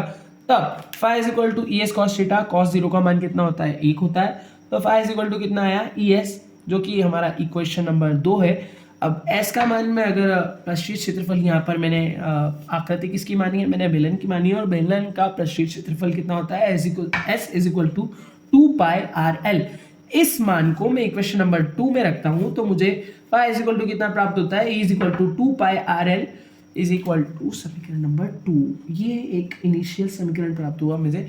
अब हम जानते हैं कि गास के प्रमेय से फाई इज इक्वल टू कितना होता है, किसी बंद पृष्ठ से गुजरने वाले विद्युत फ्लक्स का मान उस पृष्ठ पर उपस्थित आवेश तथा आवेश का 1/एप्सिलॉन गुना होता है। तो phi is equal to Q upon epsilon 0। तो दोनों समीकरण की अगर तुलना की जाए तो दोनों के एलएचएस तो बराबर है, तो आरएचएस भी क्या होंगे, आपस में बराबर होंगे। तो एलएचएस तो पहले से ऑलरेडी है, तो आरएचएस को मैं दोनों को लिखता हूँ। तो Q upon epsilon 0 is equal to 2 by E R L, मैंने वैसे के वैसे लिखे। अब इससे क्या करते हैं कि विद्युत क्षेत्र की तीव्रता निकालते हैं। ठीक है, अब हमको विद्युत क्षेत्र की तीव्रता ही निकालनी है, क्वेश्चन में तो वही पूछा था। तो ई को मैंने एक तरफ किया, बाकी वैसे के वैसे रखी, ये दोनों गुणे में थे, तो इधर आएंगे तो क्या होंगे, बटे में आ जाएंगे। तो 1/2 pi epsilon 0 Q upon R L, और क्यू का मान अगर हम इक्वेशन नंबर फर्स्ट से देखें तो क्या था, क्यू इज इक्वल टू कितना लिखा, लेमडा इंटू एल। तो मैं क्यू की जगह कितना लिखता हूँ, लेमडा इंटू एल। एल से एल क्या हो जाएंगे, क्रॉस हो जाएंगे या कैंसिल हो जाएंगे। तो जो इक्वेशन में जो मान बचते हैं वही विद्युत क्षेत्र की तीव्रता होगी। तो E is equal to 1/2 pi epsilon 0 lambda into R. Lambda क्या है, प्रति एकांक क्षेत्रफल पर आवेश की मात्रा, और आर उस प्रति एकांक क्षेत्रफल या जो तार का एक रेखीय चालक जो लिया था उससे उस बिंदु पर या उस बिंदु की उससे दूरी के मतलब उस दूरी के बीच की दूरी को दर्शाएगा। ठीक है, हमारा संधारित्र के समांतर क्रम समूह से आप क्या समझते हैं तथा इसकी तुल्यधारिता के लिए सूत्रों की उत्पत्ति। ये क्वेश्चन भी 4 नंबर के हिसाब से है। इसमें श्रेणी क्रम और समांतर क्रम 2 तरह के हैं। मैं अभी संधारित्र पढ़ा रहा हूँ तो इसमें 2 और पूछते जाते हैं, एक सेलो का भी पूछा जाता है, प्रतिरोध का भी पूछा जाता है। तो उनके भी अगर आप कर सकते हो तो एक्सटर्नल में या एक्स्ट्रा में आप देख सकते हो और कर भी लेना। इस बार का सिलेबस थोड़ा अलग है तो कुछ भी पूछे जाने के चांसेस ज़्यादा है। तो सबसे पहले हम डायग्राम देखते हैं। मैंने 3 संधारित्र लिए हैं, जिसको पहले वाले को C1 और दूसरे वाले को C2 और तीसरे वाले को C3 संधारित्र नाम दिया है। ठीक है, इन तीनों संधारित्र के पहले सिरे को मैंने एक बिंदु आवेश मतलब एक बिंदु पर तीनों पर प्लेट को जोड़ा है तथा इसका एक प्रत्यावर्ती कुंडली के साथ मैंने इसको जोड़ा है तथा इस पर मैंने Q आवेश प्रवाहित किया है। तो पहले संधारित्र के लिए आवेश की मात्रा Q1 होगी, दूसरे संधारित्र के लिए आवेश की मात्रा Q2 प्राप्त होगी और तीसरे संधारित्र के लिए आवेश जो की मात्रा जितनी होगी वो Q3 होगी। इन तीनों का योगफल इस आवेश या Q आवेश के योगफल के क्या होगा, हमेशा बराबर होगा। और इन तीनों संधारित्र के लिए विभव का जो मान होगा वो V होगा, जो कि इक्वली होगा। और इनसे जो मात्रा निकलेगी या इनके दूसरे प्लेट को भी दूसरे बिंदु से जोड़ता हूँ तथा इनसे जो मात्रा बाहर निकलेगी उसको मैं एक अर्थिंग की सहायता से बाहर जोड़ देता हूँ। ठीक है, बिंदु A पर Q आवेश दिया जाता है, वह तीनों भागों में बढ़ जाता है। माना कि यदि प्रत्येक संधारित्र को Q1, Q2 तथा Q3 आवेश प्राप्त होता है तो Q इज इक्वल टू कितना हो जाएगा Q1 plus Q2 plus Q3। क्यों? क्योंकि जो कि बिंदु से मतलब एक बिंदु पर अगर आवेश प्रवाहित किया जाए तो तीनों आवेश 3 भागों में बंट रहा है ना, तो तीनों भागों का अगर योगफल किया जाए तो एक जो जिससे वो बढ़ता है वही आवेश प्राप्त होगा। तो इक्वली तो ये बराबर ही हुआ। यदि प्रत्येक संधारित्र की संधारिताएं C1, C2 तथा C3 है तो बिंदु A और बीच के विभव का कितना होगा? V होगा। तब प्रत्येक संधारित्र के लिए C1 is equal to C, ये पहले संधारित्र में C1 is equal to Q upon V1 या आवेश बटे विभव जो संधारित्र को दर्शाएगा। तो पहले संधारित्र के लिए आवेश की मात्रा कितनी है? Q1 और इसका विभव तो V है। C2 के लिए भी कितना है? Q2 उसकी आवेश की मात्रा और विभव तो V है दोनों के लिए। अब तीसरे संधारित्र के लिए आवेश की मात्रा Q3 है और उसका विभव कितना है? V है। तीनों संधारित्र के लिए विभव की मात्रा हमेशा कांस्टेंट रहेगी। ठीक है, अब मैं पहले संधारित्र की आवेश की मात्रा को पक्षांतर करके आवेश की मात्रा निकालता हूँ। तो Q1 इज इक्वल टू कितना होता है? C1 into V। इसी प्रकार Q2 के लिए C2 इंटू V और C3 के लिए कितना होता है? Q3 is equal to C3 into V। इन तीनों के मान मैं समीकरण नंबर 1 में रखता हूँ। क्या था? Q is equal to Q1 plus Q2 plus Q3। इन दोनों के मान अगर मैं समीकरण नंबर रखता हूँ तो मुझे क्या प्राप्त होता है? C1 into V plus C2 into V plus C3 into V. अब मुझे यहाँ जो कॉमन दिखता है मैं उसको बाहर कर लेता हूँ। तो क्या मुझे कॉमन दिख रहा है? V कॉमन लग रहा है तीनों में। V को बाहर किया तो कितना बचा अंदर? C1 plus C2 plus C3। इसको मैंने समीकरण नंबर 2 दिया। यदि संधारित्र की परिणामी धारिता कितनी हो? C हो, तो C इज इक्वल टू कितना होता है? Q upon V। इससे क्या प्राप्त होता है मुझे कि मैं पक्षांतर करके यहाँ से भी Q is equal to CV प्राप्त कर लूँ। तो मैं Q की जगह या तो CV लिख सकता हूँ या CV की जगह मैं क्या लिख सकता हूँ? Q लिखता हूँ। तो मैं इस समीकरण नंबर 2 में जो Q लिखा हुआ है आपको दिख रहा है ना, इसकी जगह मैं क्या लिख लूँ? CV लिख लूँ। तो मैं समीकरण नंबर 2 में इसका मान रख देता हूँ। तो Q की जगह मैंने क्या लिखा? CV लिखा। तो V से V क्या हो गया? कैंसिल हो गया। तो बचा कितना? C is equal to C1 plus C2 plus C3। यही हमारे समांतर क्रम समूह में धारिता या परिणामी धारिता के लिए क्या हो गया? सूत्र हो गया। सूत्र स्पष्ट ये है कि समांतर क्रम समूह में अगर परिणामी धारिता अगर सभी संधारित्र की धारिताओं के योग की क्या होगी? बराबर होगी। अगर जितने संधारित्र अगर समांतर क्रम में जोड़े जाए तो परिणामी धारिता क्या होगी? उतनी ज्यादा प्राप्त होगी। जितनी संख्या कम होगी धारिता उतनी कम होगी। अगला क्वेश्चन देखते हैं। अगला क्वेश्चन है हमारा चैप्टर अध्याय 3 से है। ये क्वेश्चन भी पूछा गया है, किरचॉफ के नियम को सचित्र वर्णन कीजिए। अगर आप इनको अगर पहले से पढ़ रखे हैं तो आप इसको थोड़ा और आगे फॉरवर्ड कर सकते हैं, लेकिन एग्जाम बेस से ये क्वेश्चन आना चाहिए इसीलिए मैं इसको बता रहा हूँ। ये 3 नंबर में भी पूछा गया है और 4 नंबर में अगर आ जाए तो बहुत ही बढ़िया। तो किरचॉफ ने जटिल विद्युत परिपथों को अध्ययन करने के लिए 2 नियमों का प्रतिपादन किया। इसमें से पहला नियम ये कहता था यदि किसी संधि पर मिलने वाली समस्त धाराओं का योगफल का बीजगणितीय योगफल क्या होगा? 0 होगा। बीजगणितीय योगफल ये कहता है कि आने वाली धाराओं को हमेशा धनात्मक लिखा जाए और जाने वाली धारा को हमेशा क्या लिखा जाए? ऋणात्मक लिखा जाए। यदि हम एक संधि ए मान लेते हैं, इस संधि पर I1 और I2 धारा आ रही है और I3, I4 और I5 धारा क्या की जा रही है, तो इन तीनों या इन पांचों का बीजगणितीय योगफल हमेशा क्या होगा? 0 के बराबर होगा। तो इस नियम के अनुसार संधि पर आने वाली धाराओं को धनात्मक तथा संधि पर से दूर जाने वाली धाराओं को क्या लिखना है? ऋणात्मक लिया जाता है। तब किरचॉफ के नियम से I1 plus I2 minus I3 minus I4 minus I5 is equal to क्या हो जाएगा? 0 हो जाएगा। I1 और I2 धारा आती हुई प्रतीत हो रही है और I3, I4 और I5 जाती हुई प्रतीत हो रही है, जिससे कि इनको ऋणात्मक और धनात्मक रूप में लिखा जाता है। ठीक है, अगर मैं इनका पक्षांतर करूं तो I3 यहाँ पे प्लस में हो जाएगी, I4 भी प्लस में और I5 भी क्या होगी? प्लस में। तो इन दोनों के मान क्या होंगे? आपस में क्या हो जाएंगे? बराबर हो जाएंगे। अर्थात संधि की ओर आने वाली समस्त विद्युत धाराओं का योग संधि से जाने वाली समस्त धाराओं के योग के क्या होगा? बराबर होगा। स्पष्ट है कि किरचॉफ का प्रथम नियम आवेश संरक्षण के सिद्धांत पर आधारित है या उसके अनुकूल होता है। ये 1 नंबर में पूछा जाता है तो इसको एक हाईलाइट के रूप में याद रखना। तो द्वितीय नियम क्या कहता है कि विद्युत परिपथ या किसी बंद जाल में विभिन्न भागों में बहने वाली विद्युत धाराओं के उसके संगत प्रतिरोधों के गुणनफल का बीजगणितीय योगफल उस बंद जाल में स्थित कुल विद्युत वाहक बलों के योगफल के क्या होता है? बराबर होता है। इसमें एक एक लाइन क्लियरली समझना। उसको पहले डायग्राम से समझते हैं। पहले मैं एक डायग्राम का निर्माण मैंने पहले कर रखा है, तो आप इसमें पहले देखना है कि बंद जाल बोला है उसने कि एक क्लोज कनेक्शन, अगर इसको देखा जाए तो ऐसा है ये, इसमें ABFECD, इसमें 2 बंद जाल मैंने बनाया है। पहला ABDC, A ये पहला है और BFECB ये हमारा दूसरा बंद जाल है। पहले बंद जाल में अगर देखा जाए तो 2 विद्युत बल जुड़े हुए हैं पहले में E1 और उसके संगत प्रतिरोध में R1 जुड़ा हुआ है, और E2 के लिए जो संगत प्रतिरोध जुड़ा हुआ है उसका मान R2 है। ठीक है, पहले वाले E1 से I1 धारा प्रवाहित हो रही है और दूसरे वाले विद्युत वाहक बल से I2 धारा प्रवाहित हो रही है। ठीक है, अब हम देखते हैं किसी बंद परिपथ में बंद जाल में विभिन्न भागों में बहने वाली विद्युत धाराओं उसके संगत प्रतिरोधों गुणनफल के बीज गणितीय योगफल तथा उस बंद जाल में स्थित कुल विद्युत वाहक बलों के योगफल की क्या होती है, बराबर होती है। इसको समझते हैं। बंद जाल ए बी, पहले वाले में समझते हैं A B C D A में। इसमें क्या बोला है उसने, विभिन्न भागों में विद्युत धाराओं के संगत प्रतिरोधों के गुणनफल। तो पहले वाले विद्युत बंद जाल में E1 का I1 विद्युत धारा का संगत प्रतिरोधों का गुणनफल, तो I1 इंटू R1 प्लस दूसरे वाले में हम देखते हैं तो E2 विद्युत वाहक बल है और इससे जो धारा निकल रही है उसका मान I2 है। अगर इसका संगत प्रतिरोध देखा जाए तो R2 उसके साथ में ही जुड़ा हुआ है, तो इसका भी गुणनफल कितना हो गया, प्लस I2 इंटू R2, इन दोनों का बीजगणितीय योगफल।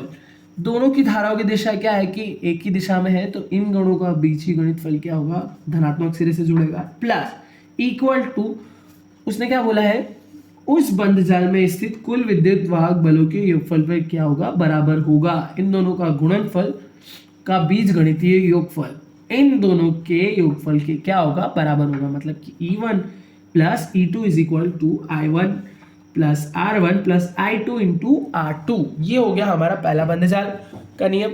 अब हम दूसरे बंद जाल में देखते हैं। I1 से जो धारा निकल रही है वो दूसरे बंद जाल में भी जा रही है, और I2 से मतलब कि जो I2 धारा है वो भी दूसरे बंद जाल में जा रही है। दूसरा बंद जाल हमारा क्या है, BCEFB। इसमें अगर देखा जाए तो एक ही विद्युत वाहक बल उपस्थित है जो कि E2 है, और इससे जो धारा निकल रही है वो I2 जो कि अंदर आ गई, और इससे भी एक I1 धारा आ रही है। तो दोनों धाराएं एक ही दिशा में है, तो दोनों आपस में जुड़ जाती है। तो बहने वाली धारा का मान कितना हो गया, I1 इंटू I2 इंटू इसमें जो संगत प्रतिरोध होगा वो कौन सा है, R3, और दूसरा जो प्रतिरोध उपस्थित है वो कौन सा है, या धारा जो उपस्थित है वो R2 है, और इसके साथ जो धारा बहने वाली है उसका मान R2। तो R2 into I2 plus I1 plus I2 into R3 जो कि संगत प्रतिरोध को दर्शाएगा, और इस बंद जाल में जो विद्युत वाहक बल उपस्थित है उसका मान कितना है, E2। तो ये इनका बीजगणितीय योगफल E2 के क्या होगा, बराबर होगा। ये हमारे किरचॉफ के नियम भी खत्म होते हैं। अगला क्वेश्चन देखते हैं हम। क्वेश्चन है हमारा, व्हीटस्टोन सेतु का सिद्धांत लिखिए तथा इसकी उत्पत्ति भी कीजिए, या इसके सूत्र की उत्पत्ति भी पूछता है ये, या इसका जो नियम है उसकी उत्पत्ति पूछता है। तो व्हीटस्टोन सेतु किरचॉफ के नियमों पर आधारित है। ये प्रथम और द्वितीय नियम से उत्पत्तित होता है। तो चार प्रतिरोधों को अगर चतुर्भुज की चार भुजाओं के रूप में जोड़ दिया जाए, तो चतुर्भुज के एक विकर्ण में धारामापी तथा दूसरे विकर्ण में सेल को जोड़ दिया जाए, तो चारों प्रतिरोधों के मानों को इस प्रकार से व्यवस्थित किया जाता है तो धारामापी शून्य विक्षेप की स्थिति में रहे, तो इसे सेतु संतुलन की स्थिति कहते हैं।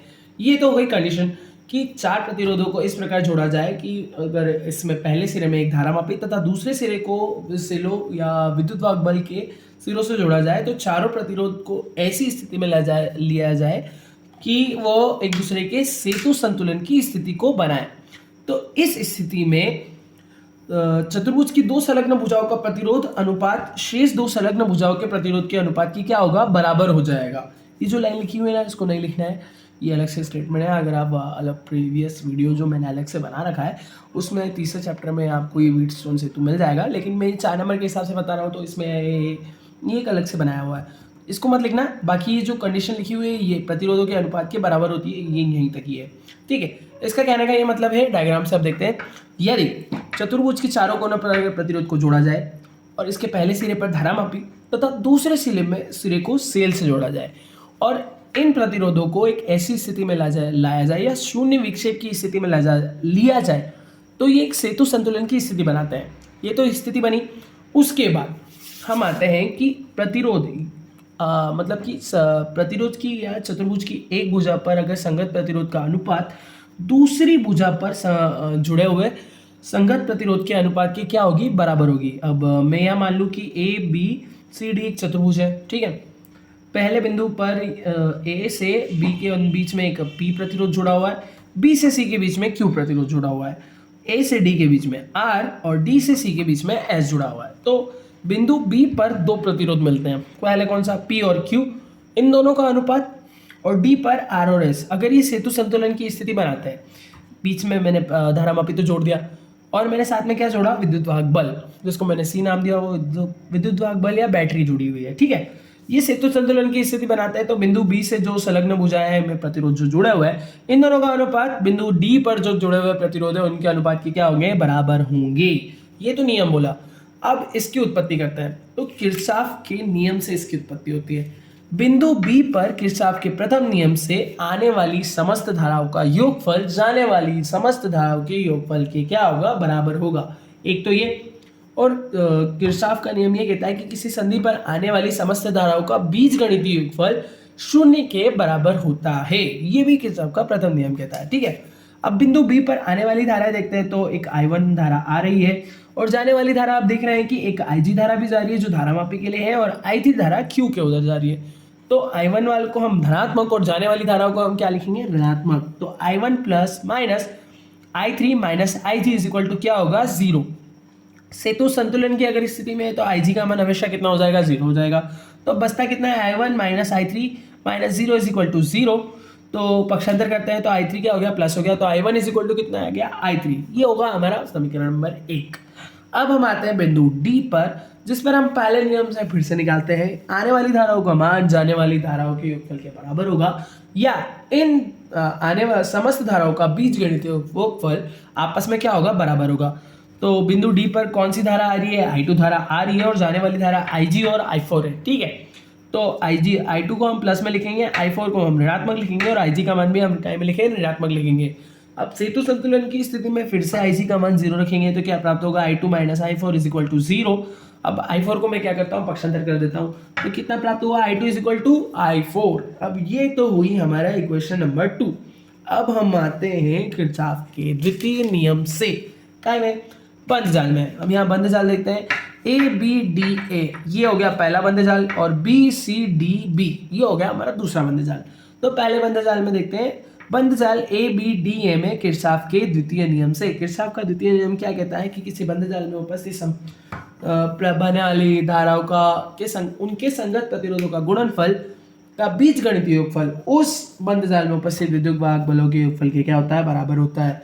अब इस बंद जाल में विद्युत वाहक बल तो कोई जुड़ा हुआ है ही नहीं, इसको तो मैंने बाहरी परिपथ से दिया हुआ है। तो विद्युत वाहक बल का मान हमेशा यहाँ पे क्या होगा, 0 होगा, क्योंकि कोई उपस्थिति नहीं है। ठीक है, अब बचे क्या, धारा और संगत प्रतिरोध। तो I1 का संगत प्रतिरोध कितना है, P है। तो I1 इंटू P प्लस बहने वाली धारा कौन सी है, I2। और अब देखना इधर बिंदु B तक आए। अब हम यहाँ देखते हैं कि एक धारा बहने वाली कौन सी प्राप्त हो रही है, IG, और इसके साथ जो संगत प्रतिरोध है वो है हमारा धारा मापी, जो कि एक प्रतिरोध का काम करता है। तो इसका मान कितना हो गया, G। तो IG इंटू G, ये तो दूसरा हुआ। इन दोनों की धारा तो एक दिशा हो गई, लेकिन हम अगर इस बंद जाल में देखें तो ये विपरीत दिशा में बहने वाली धारा भी है, I2 इंटू R। ये तो विपरीत दिशा दर्शा रही है इन दोनों की दिशा में। तो इसकी दिशा इधर, अगर इधर होती तो ये धनात्मक लिखते हैं, लेकिन ये तो विपरीत दिशा है, तो इसको हम क्या लिखेंगे, ऋणात्मक। तो IP into P plus IG into G minus I2 into R is equal to 0। अगर सेतु संतुलन की स्थिति तो AG का मान हमेशा कितना होगा, 0 होगा। तो IG की जगह मैं 0 लिखता हूं तो कितना प्राप्त होता है, I1 into P minus I2 into R is equal to कितना हो गया, 0। अब ये ऋणात्मक है तो इसको मैं इधर ले जाता हूँ समीकरण पक्षांतर करने पर। तो कितना प्राप्त हुआ, I1 into P is equal to I2 into R। ये हुआ हमारा समीकरण नंबर 3। अगर इसमें थोड़ा क्लियर नहीं है तो हमेशा IG का मान हमेशा 0 रख देना, बस। सेतु संतुलन की स्थिति में इसका मान 0 ही होता है। अब हम आते हैं बंद जाल, वापस से किसमें, ये तो हो गया। अब आते हैं BCDB में। अब इसमें बहने वाली धारा के मान देखते हैं। I3 धारा Q के साथ है, और फिर IG तो फिर से इसमें है, और ये विपरीत दिशा में है। तो अब इसको काय में लिखेंगे, ऋणात्मक, और ये दोनों हमेशा धनात्मक में जाएगी। तो I3 into Q minus I4 into S plus IG into G। सेतु संतुलन की स्थिति में मैंने पहले ही बताया था IG का मान कितना हो जाएगा, 0 हो जाएगा। इसका मान फिर से 0 हो गया, बचा कितना, I3 into Q minus I4 into S is equal to 0। अब इन दोनों के मान में माइनस है तो ऋणात्मक के कारण पक्षांतर कर देंगे। तो I3 into Q is equal to कितना हो गया, I4 इंटू S। अब समीकरण नंबर 3 में समीकरण नंबर अगर 4 का भाग दिया जाए तो I1 इन बटे I3 into Q is equal to LHS से LHS और RHS से RHS। तो I2 into R into I4 बटे S। अब हम समीकरण नंबर 1 और 2 को देखते हैं। समीकरण नंबर 1 और 2 से हमें क्या प्राप्त हुआ था कि I1 का मान I3 के बराबर है, या I1 की जगह मैं I3 लिख सकता हूँ, या I3 की जगह मैं I1 लिख सकता हूँ। ये पहला समीकरण बोल रहा है। और दूसरा समीकरण ये बोल रहा है कि I2 की जगह मैं I4 लिख सकता हूँ और I4 की जगह मैं क्या लिख सकता हूँ, I2 लिख सकता हूँ। तो मैं वापस से समीकरण नंबर 3 और 4 में देखता हूँ, तो ये एक अनुपात प्राप्त होता है जिसमें I1 और I2 दिख रहा है और I2 और I4 दिख रहा है, तो दोनों की जगह कुछ भी लिख दो चलेगा। मैं I3 की जगह I1 लिख रहा हूँ, तो I1 से I1 क्या हो गया, कैंसिल हो गया, बचा कितना P/Q ऐसा कैसा, और I2 की जगह मैं कितना लिख रहा हूँ, I4 लिख रहा हूँ, या I4 की जगह मैं I2 लिख देता हूँ, ठीक है। तो I2 से I2 कैंसिल हुआ, बचा कितना RS, तो P/Q is equal to R/S, यही तो हमें सिद्ध करना था। ये हो गया हमारा व्हीटस्टोन सेतु खत्म। ये 4 नंबर के हिसाब से पूछा जाता है, इसलिए पढ़ाना जरूरी था। अब हम देखते हैं अगला क्वेश्चन। क्वेश्चन है हमारा प्रत्यावर्ती धारा डायनामो का नामक चित्र बनाकर इसके वर्णन और इसकी कार्यविधि भी पूछी जाती है। यह अध्याय 7 का क्वेश्चन है और ये पूछा भी गया है। तो डायनामो एक ऐसी युक्ति है जो गतिज ऊर्जा को विद्युत ऊर्जा में परिवर्तित करती है। हम डायग्राम अगर देखें तो दो चुंबकों के बीच में एक आर्मेचर कुंडली रखी जाती है, जिसको ये दो फ्लेमिंग के बाएं हाथ के नियम से कार्य करती है। एक चक्र, ये दो चक्र में काम करती है। पहले आधा चक्र में ये एक लंबवत या समांतर दिशा में जाती है और दूसरे चक्र में ये समांतर हो जाती है चुंबकों के। तो सबसे पहले हम देखते हैं चुंबकीय क्षेत्र। यह चुंबकीय क्षेत्र दो बेलनाकार ध्रुवों से बना हुआ होता है, जिसमें एक उत्तरी ध्रुव और दूसरा दक्षिणी ध्रुव को दर्शाता है, ठीक है। आर्मेचर हम देखते हैं, आर्मेचर ABCD, यह लोहे के फ्रेम पर तांबे के तार की लपेट कर एक कुंडली बनाई जाती है जिसे आर्मेचर कहते हैं, जिसे धुरी की सहायता से चुंबकीय क्षेत्र में क्या करते हैं, घुमाते हैं। ABCD एक आर्मेचर है और इसको एक कनेक्टर की सहायता से घुमाते हैं हम, ठीक है। अब आते हैं हम वलय S1 और S2 पे। यह धातु की बनी दो रिंग होती है। इसमें मैंने समीकरण नंबर 1 में या इसमें लिखा हुआ है S1 ये है और ये है हमारा S2, ठीक है। यह धातु की बनी दो रिंग होती है जो आर्मेचर के सिरे A तथा D से जुड़ी हुई होती है तथा आर्मेचर के साथ ये भी क्या करती है, घूमती हुई प्रतीत होती है। अब हम आते हैं ब्रश पर। ब्रश B1 B2 जब कार्बन की पत्तियों की बनी दो ब्रश होती है, ये स्थिर होती है तथा घूमती हुई रिंग को स्पर्श करती है। इसकी सहायता से कुंडली में उत्पन्न धारा को क्या करते हैं, ग्रहण करते हैं या उसको बाह्य परिपथ में भेजा जाता है उससे। अब आते हैं हम सिद्धांत पे। प्रत्यावर्ती धारा डायनामो किस सिद्धांत पे काम करता है, जब कुंडलीय क्षेत्र या चुंबकीय क्षेत्र के अंदर कुंडली को घुमाया जाता है तो कुंडली में से गुजरने वाली बल रेखाओं की संख्या में क्या होता है कि परिवर्तन होता है, तो फलस्वरूप कुंडली में से एक प्रेरित धारा उत्पन्न हो जाती है, ठीक है। ये तो सिंपल स्टेटमेंट हो गया, लेकिन ये एक्चुअल में बनती कैसे है उसको देखते हैं। ये हम क्या देखेंगे कार्यविधि में। जब चालक चुंबकीय क्षेत्र के क्या होता है, लंबवत होता है, तब उसमें से गुजरने वाले विद्युत फ्लक्स का मान 0 के बराबर या 0 के बराबर हो जाता है, ठीक है। जब कुंडली का तल चुंबकीय क्षेत्र के अंदर आता है, मतलब यह समांतर होता है।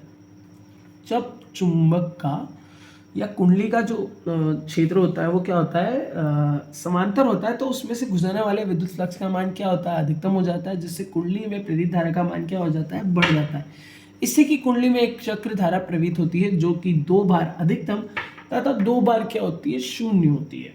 जिससे कि जब कुंडली को दक्षिणावर्त घुमाया जाता है तो फ्लेमिंग के दाएं नियम से आधे चक्र में धारा की दिशा ABCD तथा आधे सिरे में दक्षिण की दिशा में अगर घुमाया जाए या आधे चक्र में अगर घुमाया जाए तो DCBA होती है। इस प्रकार उत्पन्न धारा क्या होती है, प्रत्यावर्ती धारा होती है। ये 4 नंबर के हिसाब से क्वेश्चन आता है।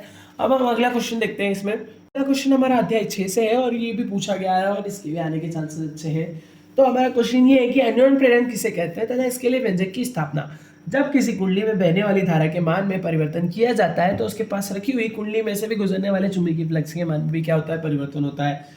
तो फलस्वरूप उस कुंडली में एक प्रेरित धारा क्या होती है, उत्पन्न हो जाती है। इस घटना को हम अन्योन्य प्रेरण की प्रक्रिया कहते हैं। इसको एक डायग्राम के थ्रू बनते हैं। तो पहला जो P है ये एक पहली कुंडली है। सेकेंडरी कुंडली को मैंने S नाम दिया हुआ है। पहली कुंडली में एक मैं विद्युत वाहक बल, प्रेरक और प्रतिरोध को जोड़ता हूँ तथा इनके मान में क्या करता हूँ, परिवर्तन करता रहता हूँ, ठीक है। अब चित्र में P और S दो कुंडलियां हैं। P को प्राथमिक तथा S को द्वितीय कुंडलियां हैं। प्राथमिक कुंडली की में एक बैटरी तथा धारा नियंत्रक लगा हुआ है, ठीक है। द्वितीय कुंडली में जब प्राथमिक कुंडली में धारा प्रवाहित की जाती है तो उसके चारों ओर चुंबकीय क्षेत्र उत्पन्न हो जाता है, ठीक है। अगर इसमें से प्रेरित धारा उत्पन्न करते हैं तो इसके आसपास क्या हो जाएगा, चुंबकीय क्षेत्र उत्पन्न हो जाएगा, ठीक है। तथा ये बल रखा है द्वितीय कुंडली में से गुजरने वाली प्राथमिक कुंडली में से बहने वाली धारा के मान में क्या करता है, परिवर्तन करता है, जो कि द्वितीय कुंडली में से गुजरने वाले चुंबकीय फ्लक्स के मान में भी क्या करेगा, परिवर्तन करेगा। जिसके फलस्वरूप द्वितीय कुंडली में से भी प्रेरित धारा क्या होगी, उत्पन्न होने लग जाएगी। इसमें अगर धारा प्रवाहित करता हो तो इसके आसपास क्या होगा, चुंबकीय क्षेत्र की उत्पत्ति हो जाएगी, जिससे कि इसमें से विद्युत बल रेखाएं क्या आएगी कि बाहर निकलती रहेगी। बाहर निकलने के कारण द्वितीय कुंडल में भी धारा नियंत्रक जुड़े होने के कारण वो जो धारा उत्पन्न होगी वो द्वितीय कुंडल में भी उत्पन्न होने लग जाएगी, जिससे कि प्रेरित धारा दोनों कुंडलियों में उत्पन्न होने लग जाती है। ठीक है, यदि प्रांतिक कुंडलियों में धारा I प्रवाहित करे तो द्वितीय कुंडलों में से गुजरने वाले चुंबकीय फ्लक्स समान इस प्रेरित धारा के समानुपातिक होता है। तो phi इज इक्वल समानुपातिक कितना हो जाएगा I। अब इस समानुपातिक चिन्ह को हटाने के लिए हम एक नियतांक का गुणा करते हैं जी, ये जो कि अन्योन्य प्रेरण गुणांक को दर्शाता है। तो phi इज इक्वल टू कितना हो जाएगा mi, जहां पर m एक नियतांक है जिसे अन्योन्य प्रेरण गुणांक कहते हैं। तो m इज इक्वल टू कितना होगा phi अपॉन I। ये तो विद्युत फ्लक्स के मान पर निर्भर होगा, बहने वाली धारा के नाम पे भी, मतलब या मान पे भी निर्भर होगा। यदि इसका मान अगर 1 एम्पियर हो तो अन्योन्य प्रेरण गुणांक द्वितीय कुंडली में से गुजरने वाले चुंबकीय फ्लक्स के बराबर होता है। जब प्राथमिक कुंडली में से एकांक धारा प्रवाहित की जाए तो 1 एम्पियर धारा प्रवाहित की जाए तब इसका मात्रक कितना बढ़ेगा। तो phi को हम वेबर से दर्शाते हैं और I का हम हमेशा से एम्पियर में निकालते हैं। तो इसको एक अलग से नाम दिया हो गया है वैज्ञानिक के नाम पे, जिसे हम हेनरी बोलते हैं। ठीक है, अगर इसका अन्योन्य प्रेरण का अगर क्या गया है कि विमी सूत्र भी पूछा जाए तो ये इतना होता है n की घात n L2a-2 और t का मान -2 होता है। ठीक है, ये हो गया हमारा विमीय सूत्र और इसकी जितनी भी डिटेल देना थी, इसका जो सूत्र पूछा जाता है ये बेसिकली ये होता है एमपी, और स्व प्रेरण में इसका मान भी और अन्योन्य प्रेरण में भी पूछा जाता है। ठीक है, ये हो गया क्वेश्चन खत्म हमारा। अगला क्वेश्चन और मेन क्वेश्चन है 2022 में, ये बोर्ड में आ चुका है बेसिकली, लेकिन इसके आने के चांसेस मुझे नहीं लगता कि इस बार ये पूछेंगे या रिपीट हो सकता है, लेकिन जहाँ तक एग्जाम के हिसाब से हमें इसे भी कंप्लीट करना है। तो बेसिकली हम इस क्वेश्चन में सिर्फ डायग्राम मेन चीज़ है, तो हम डायग्राम बनाना सीख लेते हैं। सबसे पहले हम प्रिज्म की कल्पना करते हैं या प्रिज्म का निर्माण करते हैं। मैं प्रिज्म बना देता हूँ, पहले ऑलरेडी मैंने बनाया हुआ है, बट मैं एक बार और आपको बनाकर समझाने की कोशिश करता हूँ। अगर आप डायग्राम बनाना सीख गए तो आप पूरा क्वेश्चन ऐसे ही सॉल्व कर लोगे। ठीक है, ये हो गया प्रिज्म, इसको मैं नाम दे देता हूँ ABC। इस सतह का नाम AB और इस सतह का नाम AC है। ठीक है, AB सतह से मैं एक प्रकाश की किरण आपतित करता हूँ जो कि P धारा है, और अपवर्तन के पश्चात ये प्रिज्म से होकर बाहर निकलती हुई निकल जाती है।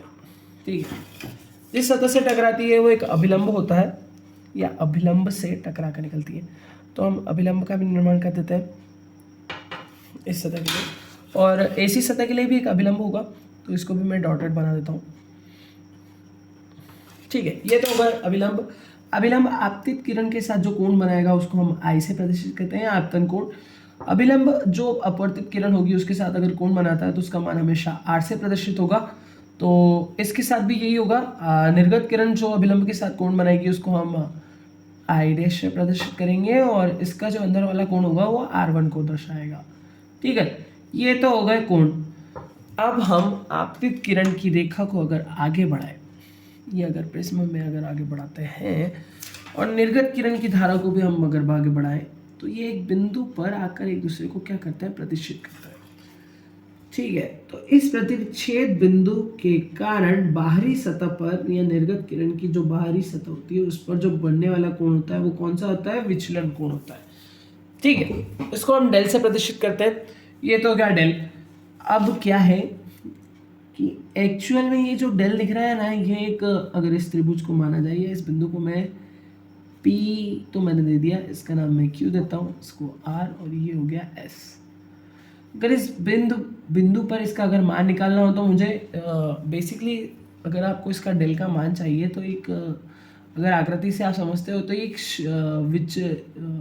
क्या कहते हैं, बहिष्कोण की आकृति या बाहरी त्रिभुज की बाहरी भुजा से एक कोण बनता है, उसकी तरह प्रतीत हो रहा है। तो इसके अंदर वाली भुजाओं के अगर मुझे मान मिल जाए तो मैं इस बाहरी भुजा पर बनने वाले कोण का मान क्या कर लूँगा, ज्ञात कर लूँगा। अब इसका मान तो डेल है ही, मुझे अंदर वाली भुजाओं के मालूम प्राप्त है, तो इसका मान तो I हो गया। अब इसका मान भी क्या हो जाएगा, I हो जाएगा। कैसे होगा, ये आपस में क्या है कि शीर्षाभिमुख कोण है, इसका मान कितना हो जाएगा, I'। अब संपूर्ण कोण का मान I है और इतने का मान कितना है, R है, तो बची हुई भुजा का मान कितना हो जाएगा, I माइनस R, और इधर भी अगर ऐसा किया जाए तो I1 माइनस R1। इन दोनों के मान तो ज्ञात होते हैं, तो विचलन कोण का मान कैसे प्राप्त होगा कि बहिष्कोण प्रमेय से अगर विचलन कोण का मान किया जाए तो विचलन कोण डेल इज इक्वल टू कितना होगा, I1 I minus R plus I1 minus R1। बहिष्कोण प्रमेय यह कहती है कि बहिष्कोण अंदर जो भुजाएं उपस्थित है जिनके मान दिए हुए हैं उन दोनों की योगफल की क्या होता है, उसका मान बराबर होता है। तो अंदर जो भुजाओं पे जो कोण बन रहे थे उनका मान I माइनस R1 था और इधर वाले का I1 माइनस R1 था। इन दोनों का योगफल विचलन कोण के बराबर होगा। अब हम जानते हैं चतुर्भुज के चारों कोणों का योग कितना होता है, 360 डिग्री होता है। ठीक है, तो अतः दो भुजाओं का योग कितना होगा, 180। अब कौन सा त्रिभुज AQRE में, इसको मैं ई नाम देता हूँ। ठीक है, दो भुजाओं का मान तो हमें ऑलरेडी अभिलंब के कारण 90-90 तो पता ही है, लेकिन दो भुजाओं जिन पर कोण नहीं बन रहे उनको हम क्या करते हैं कि उन बिंदुओं से ही प्रदर्शित करते हैं। तो A प्लस ई कितना हो गया, 180 हो गया। और हम जानते हैं कि त्रिभुज के तीनों कोणों का कितना होता है, 180 डिग्री होता है। तो नीचे जो कोण बन रहा है जिसको मैं QRE से अगर दर्शाऊं तो कौन कौन से कोण बन रहा है कि तो R1 बन रहा है, R1 बन रहा है, R बन रहा है और E बन रहा है। तो R plus R dash plus E is equal to कितना हो गया, 180 डिग्री। अगर हम ऊपर वाले समीकरण से देखें तो A प्लस ई कितना लिखा था, 180। तो इसकी जगह मैं क्या लिख सकता हूँ, A प्लस ई, तो E से ही क्या हो गया, कैंसिल हो गया। तो अब मुझे कितना प्राप्त हुआ, R plus R dash is equal to A। ये हमारा हुआ समीकरण नंबर 2। अगर हम न्यूनतम विचलन की स्थिति देखें तो डेल की जगह हमें क्या लिखना है, डेल M, और R1 की जगह या R डैश की जगह हम R लिखेंगे और I डैश की जगह हम I लिखेंगे, हो जाएंगे। अतः वापस हम समीकरण नंबर 2 में आते हैं। अब I डैश की जगह हमें क्या लिखना है, R लिखना है। इससे हमें क्या प्राप्त होगा, R का मान प्राप्त हो गया। और इसी प्रकार अगर हम वापस से समीकरण नंबर 1 में जाएं जिसकी जगह I1 और R1 की जगह मुझे क्या लिखना है, और R लिखना है, इससे मुझे क्या होगा कि I का मान प्राप्त हो जाएगा। अब ये दोनों मान तो मुझे प्राप्त हो गए। अब हम आते हैं फाइनल चीज पे। स्नेल का नियम जो माध्यम का अपवर्तना निकालता है उसका मान होता है mu equal to sine on upon sine R. अब I और R के जो मान प्राप्त हुए हैं मैं इस समीकरण में रख देता हूँ। I का मान मुझे कितना प्राप्त हुआ, del M plus A by two, जो कि मैंने I की जगह रख दिया, और R की जगह a बटे टू, तो a बाई टू। यही प्रिज्म के अपवर्तनांक का सूत्र है। और ये हमारे सारे क्वेश्चन खत्म हो चुके हैं। अगर इसमें कुछ भी छूट जाता है तो आप मुझे कमेंट बॉक्स में बता सकते हो। ठीक है।